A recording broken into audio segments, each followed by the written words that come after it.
Hey everyone, and welcome back to another video. And in this video, I'm going to show you how to mute a tab on Chrome. Now, this video is going to be particularly useful for individuals. Let's say that you want to go ahead and mute one of your tabs here on Chrome.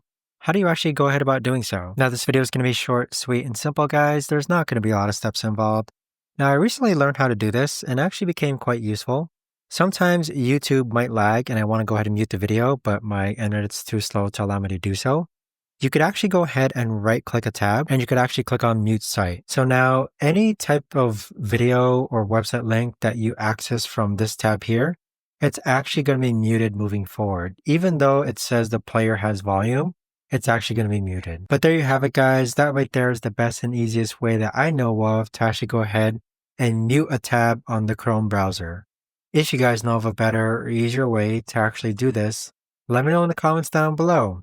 I would love to know. Thanks so much for watching, everyone, and I'll see you guys all in the next video.